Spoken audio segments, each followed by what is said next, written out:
Let's get started. This is about the AI assistant that seems to attach itself like a trend, meaning it integrates with your computer. Of course, let me mention that you can easily use it by accessing this site and then start using it.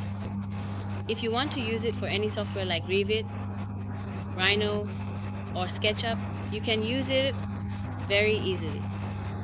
There's nothing particularly strange or unusual about it. Look, it has come here and set these up for you. Well, these are the changes, meaning you can specify here, for example.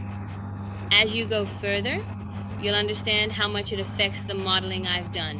You can apply changes, whether small, medium, or large. We will get to that, and you click on Download for Windows to download it. If you have a Mac, click on this one. If you want to use it on the web, click on Launch in Web. It doesn't matter. Well, now that it's downloaded, I click on it. With a registration, we register until the download and installation process is halfway done. Once it's halfway done, we can get back to our work. Now, you just need to add anything to your SketchUp and you can easily render it. For example, here I come and download a very simple villa, like this villa. Well, I download this one.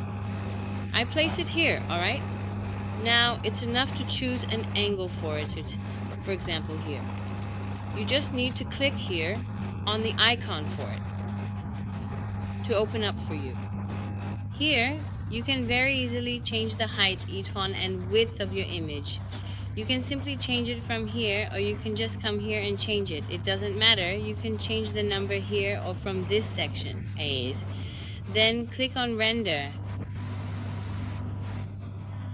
I would like to inform you that if you don't want your render to change much, look at what happened. It turned out very well.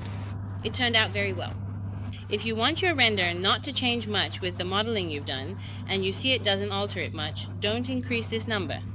60.